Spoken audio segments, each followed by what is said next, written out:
بسم اللہ الرحمن الرحیم۔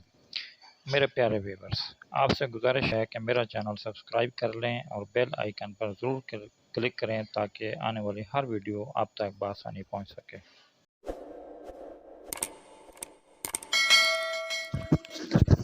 یہ ایک حقیقت تھی کہ وہ ایک بے جوڑ کپل تھا، اور یہ بھی سچ تھا کہ اگر ابا اس دن اسے ارمغان کے ساتھ ہوٹل سے نکلتے ہوئے نہ دیکھتے تو کبھی بھی اس رشتے پر راضی نہ ہوتے اور نہ اتنی جلدی اسے رخصت کرتے۔ اس میں کوئی شک نہیں کہ وہ بہت خوبصورت تھی، اور جتنی خوبصورت تھی اتنی ہی نیک فطرت بھی تھی۔ پھر اس میں بے شمار خدا داد صلاحیتیں موجود تھیں۔ اس نے جب سے ہوش سنبھالا تھا لوگوں کی زبان سے اپنے بارے میں تعریفیں ہی تعریفیں سنی تھیں۔ وہ جس محفل میں چلی جاتی سب سے نمایاں نظر آتی۔ اللہ تعالیٰ نے اسے دولت کے سوا ہر چیز عطا کی تھی۔ پورے خاندان میں اس سے زیادہ ذہین کوئی لڑکی نہیں تھی۔ شروع ہی سے ہر کلاس میں اول آتی تھی۔ اسکول کا کوئی فنکشن اس کے بغیر مکمل نہیں ہوتا تھا۔ اسکول میں وہ آگے آگے ہوتی تھی۔ ڈراموں میں ہر خوبصورت کردار میں اسے لیا جاتا تھا۔ اسکول میگزین کی وہ ایڈیٹر تھی۔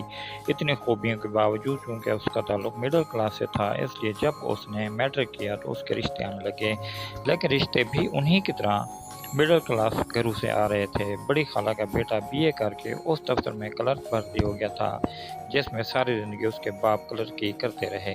بڑی خالہ کی بچپن سے یہ خواہش تھی کہ وہ ان کی بہو بنے۔ اسے بھی یہ بات معلوم تھی، لیکن اس دبلے پتلے گورے سے لڑکے میں کوئی چارم نظر نہیں آتا تھا جس کے سامنے کے 2 دانت باہر کو نکلے ہوئے تھے۔ منجلے ماموں کے بیٹے نے انٹر کیا تھا، پھر پولی ٹیکنیک سے ڈپلومہ کر کے اسٹیل مل میں ملازم ہو گیا تھا۔ ماموں کی بھی خواہش تھی کہ یہ چاند ان کے گھر میں اجالا بکھیرے، مگر اسے ماموں کے بیٹے کے گنجے سر اور کالے رنگ پر بہت سخت اعتراض تھا۔ بڑی پھوپھی کا لڑکا اردو میں MA کر کے اسی اسکول میں پڑھا رہا تھا۔ پھوپھی بھی چاہتی تھیں بھائی کی بیٹی ان کے گھر آئے، لیکن پھوپھو کے بیٹے کے ساتھ مسئلہ یہ تھا کہ ایک تو وہ پان بہت کھاتا تھا، دوسرے اس کے چہرے پر بہت کیل مہاسے تھے، پھر وہ اتنی ثقیل اردو میں گفتگو کرتا تھا کہ اسے اختلاج ہونے لگتا۔ اسی طرح خاندان ملنے جلنے والوں میں سے جو بھی رشتہ آتا کوئی بھی اس کے جوڑ کا نہیں تھا۔ امی ابا اس لیے خاموش تھے کہ ابھی اسے بڑی 2 بہنیں بیٹھی تھیں۔ وہ سب 5 بہنیں تھیں، 3 اس سے بڑی تھیں، ایک چھوٹی تھی۔ باقی ساری بہنیں اس طرح کی تھیں جیسے عام متوسط طبقے کی لڑکیاں ہوتی ہیں، سانولی سلونی، دبلی پتلی، کہ کبھی اچھے کپڑے پہن کر ڈھنگ سے میک اپ کر لیں تو اچھی لگنے لگتی ہیں، اور گھر میں میلے کے چالے کپڑوں میں ہوں تو بہت بری لگتی ہیں۔ اس پورے گھرانے میں وہی سب سے الگ تھی، اور اس کی وجہ سے بڑی بہنوں کے رشتوں میں بھی رکاوٹ ہو رہی تھی۔ جب تک وہ اسکول میں رہی اس کے خوابوں کی اڑان بہت اونچی نہیں تھی، کیونکہ جس اسکول میں وہ پڑھتی تھی وہ سرکاری تھا، اس لیے اس کی سہیلیاں بھی انہی گھرانوں سے تعلق رکھتی تھیں جہاں لڑکی کی اپنی کوئی شخصیت اور کوئی حیثیت نہیں ہوتی۔ گھر والے بے زبان گائے کی طرح جس کھونٹے سے چاہتے ہیں باندھ دیتے ہیں۔ اس طبقے کی لڑکیاں صرف خواب دیکھتی اور اس یقین سے دیکھتی ہیں کہ انہیں کبھی بھی ان خوابوں کی تعبیر نہیں مل سکتی۔ اس لیے جب وہ اسکول میں تھی اس کی آنکھوں میں صرف خواب ہی خواب تھے، لیکن جب وہ کالج میں آئی تو خوابوں جیسی حسین دنیا حقیقت میں اس کے سامنے تھی۔ کالج میں آتے ہی وہ اپنے حسن اور صلاحیتوں کے بل بوتے پر پوری کلاس میں سب سے نمایاں ہو گئی۔ میٹرک میں اس کے 80% کے قریب مارکس تھے، اس لیے اسے داخلہ شہر کے سب سے بڑے کالج میں بآسانی مل گیا۔ وہ کالج تھا جہاں بڑے بڑے لوگوں کی لڑکیوں کو بھی سفارش سے داخلے نہیں ملتے تھے۔ یہاں آ کر جس گروپ میں وہ شامل ہوئی اس میں ایک بہت مشہور سرجن کی بیٹی تھی، دوسری کے والد ملک کے مایہ ناز صنعت کار تھے، تیسری کے باپ چارٹرڈ اکاؤنٹنٹ تھے۔ وہ تینوں ڈیفنس کے علاقے میں عالی شان کوٹھیوں میں رہتی تھیں۔ ان چاروں کے گروپ میں صرف وہ تھی جس کا باپ ایک سرکاری محکمے میں اسٹور کیپر تھا اور جو پپوش نگر میں 3 کمروں کے چھوٹے سے گھر میں رہتی تھی۔ انٹر میں اس کے پاس میڈیکل گروپ تھا۔ اس کی بڑی خواہش تھی کہ وہ ڈاکٹر بنے، لیکن اپنی تمام تر خواہش اور انتھک محنت کے باوجود وہ اتنے نمبر نہ لا سکی کہ اس کا میڈیکل میں داخلہ ہو سکتا۔ میڈیکل میں داخلے سے مایوس ہو کر اس نے BSc میں داخلہ لیا اور MS کر کے لیکچرر بننے کا خواب آنکھوں میں سجا لیا۔ BSc کی کلاسیں شروع ہوئے ابھی مہینہ گزرا تھا کہ اس کی ملاقات ارمغان سے ہو گئی۔ ارمغان اس کی دوست امبر کا کزن تھا۔ وہ امبر کی مہندی میں اسے ملی تھی۔ اس دن اس نے دھانی رنگ کا کامدانی کا کرتا چوڑی دار پاجامہ پہنا تھا اور اس لباس میں وہ اتنی خوبصورت لگ رہی تھی کہ تقریب میں موجود کئی لوگوں نے اس کا نام پتہ دریافت کرنے کی کوشش کی۔ مہندی کی رسمیں جاری تھیں، رات کے 12 بج چکے تھے، وہ گھر جانے کے لیے پریشان تھی، وہ بار بار اٹھنے کا ارادہ کرتی اور ہر مرتبہ امبر اسے قسمیں دے کر بٹھا لیتی۔ امبر نے وعدہ کیا تھا کہ وہ مہندی کی رسموں کے بعد اسے خود گھر پہنچا کر آئے گی، لیکن ابھی رسمیں ہی ختم نہیں ہوئی تھیں اور اسے گھر جانے کی جلدی تھی۔ اس کی پریشانی کو دیکھتے ہوئے امبر کی والدہ نے اسے گھر تک پہنچانے کی ذمہ داری ارمغان کے سپرد کر دی تھی۔ ارمغان کا گھر نارتھ ناظم آباد میں تھا، جو پپوش نگر سے خاصا قریب تھا۔ اس کی بہنیں اور والدہ امبر کے گھر ہی میں رک گئی تھیں اور وہ اکیلا ہی گھر جا رہا تھا۔ وہ ساتھ جانے سے ہچکچا رہی تھی، ویسے بھی اسے یہ اندازہ نہیں تھا کہ اسے اتنی دیر ہو جائے گی۔ کتنی منٹوں سماجتوں کے بعد تو اسے یہاں آنے کی اجازت ملی تھی۔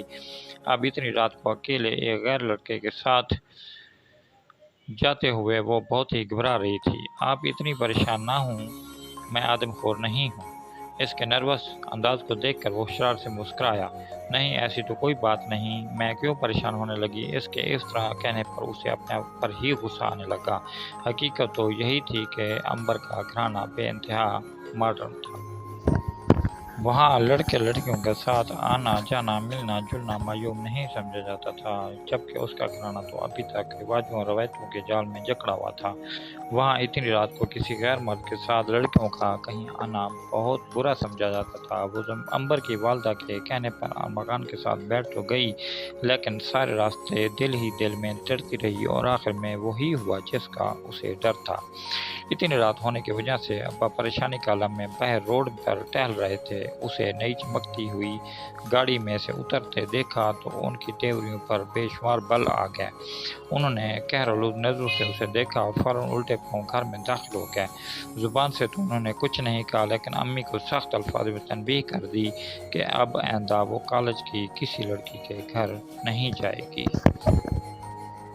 اور پھر بہت محنت سماجت کے بعد بھی اسے امبر کی شادی میں جانے کی اجازت نہیں ملی۔ امبر کی شادی کے ہفتے بھر بعد اس نے ارمغان کو کالج کے گیٹ پر دیکھا۔ وہ اس کا انتظار کر رہا تھا۔ اس دن گھر میں کسی کی دعوت تھی، اس لیے وہ پریکٹیکل چھوڑ کر اکیلے ہی کالج سے نکل آئی تھی۔ آپ کیسی ہیں؟ کالج کے گیٹ سے نکل کر وہ اسٹاپ کی طرف جا رہی تھی تو وہ اس کے قریب آ گیا۔ اللہ کا شکر ہے، آپ کیسے ہیں؟ ٹھیک ہوں۔ آپ تھوڑی دیر میرے ساتھ کہیں بیٹھنا پسند کریں گی؟ اس نے بڑی شستہ انگریزی میں پوچھا۔ نہیں، ابھی تو مجھے جلدی ہے، مجھے گھر پر بہت کام ہے۔ اس نے بھی انگریزی میں بڑے اعتماد سے انکار کر دیا۔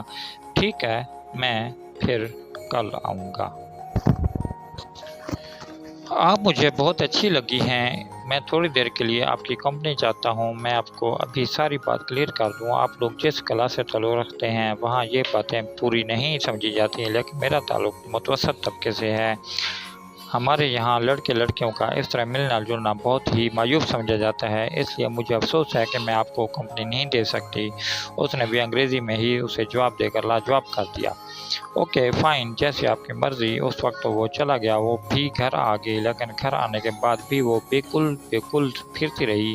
اس میں کوئی شک نہیں کہ اسے بہت اچھا لگا تھا۔ وہ بہت ہی دلکش تھا، اس کے انداز بہت شائستہ تھے۔ اس کا لہجہ دل میں اتر جانے والا تھا۔ اس کا دل چاہ رہا تھا کہ وہ اس سے باتیں کرے، اس کے ساتھ کسی ہوٹل یا ریسٹورانٹ میں جا کر بیٹھے۔ یہ کتنا حسین خواب تھا جس کی تعبیر اس کے سامنے تھی، لیکن یہ اس کی ماں کی تربیت تھی اور اس کے باپ کے شریف خون کا اثر تھا کہ اس نے نفس کی خواہش پر قابو پا کر برے راستے پر قدم رکھنے سے خود کو باز رکھا تھا۔ دوسرے دن وہ اسے پھر نظر آیا۔ وہ اسے نظر انداز کر کے آگے بڑھ گئے۔ پھر مسلسل وہ روز کالج کے گیٹ کے قریب گاڑی میں اس کا انتظار کرتا۔ جب وہ بس میں سوار ہو جاتی تو بس کا پیچھا کرتا ہوا اس کے گھر تک جاتا۔ وہ سب دیکھتی تھی اور انجان بن جاتی تھی۔ 6 دن بعد تو جیسے اسے اس کا انتظار سا رہنے لگا تھا۔ جس دن وہ نظر نہ آتا وہ بے چین ہو جاتی۔ چھٹی والے دن گھر میں اس کا بالکل دل نہیں لگتا تھا۔ کالج میں بھی سارا وقت وہ کھوئی رہتی اور چھٹی ہوتے ہی فوراً باہر کا رخ کرتی۔ کہاں تو یہ تھا